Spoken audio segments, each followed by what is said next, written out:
Most people think the scariest part of staying in a motel is who might be outside your door, but what if the real horror was already inside your room? Because what happened in room 214 was never explained, and the man who stayed there was never seen again. Jake wasn't supposed to stop that night. He had been driving for almost 9 hours straight through a lonely stretch of highway in California. No music, no traffic, just darkness and the hum of the engine. At around 1:30 a.m., he saw it, a flickering neon sign, Sunset Valley Motel, vacancy. He hesitated. The place looked old, almost abandoned, but he was too tired to keep driving, so he pulled in. The parking lot was empty, not a single car. The air felt still, too still. Jake grabbed his bag and walked into the reception office. A small bell rang as he pushed the door open. Behind the counter sat an old man. He didn't smile, he didn't greet him, he just stared. Jake cleared his throat. Do you have any rooms?" The old man slowly nodded and slid a key across the counter. "Room 214. Jake picked up the key, and just as he turned to leave, the old man spoke again, slow. "Whatever you do, don't answer the phone."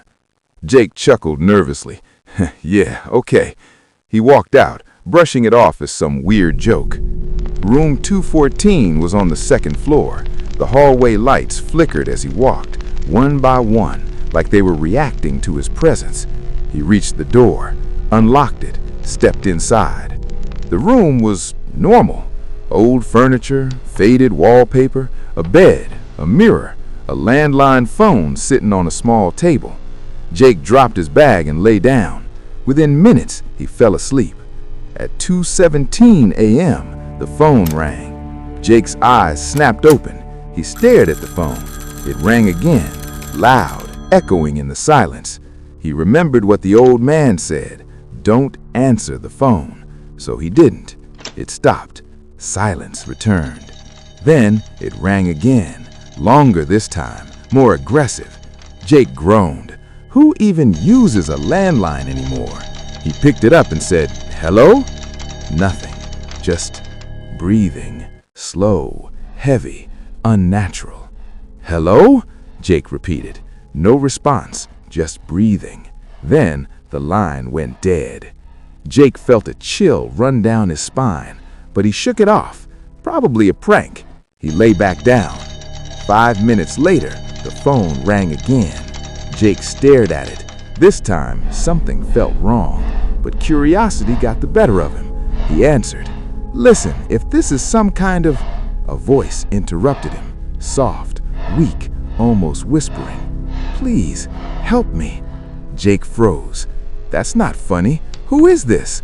The voice trembled. I'm in room 214. Jake's blood ran cold. He slowly looked around the room. Bathroom door open, empty. Closet, empty. No one there. "You're not funny," Jake said, louder now. "I'm serious." The voice cracked.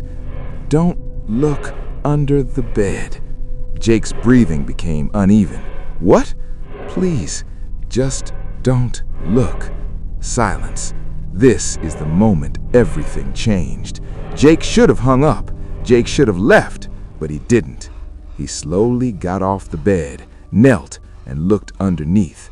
Nothing, just darkness, empty.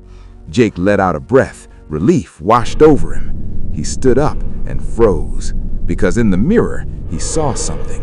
Behind him, standing near the door, was a woman, her head tilted, her face pale, eyes wide, and her mouth stretched into an unnatural smile. Jake turned around. Nothing. He spun back to the mirror. She was closer now. The phone rang again. Jake, trembling, picked it up. What are you?" And this time, the voice on the other end was his own.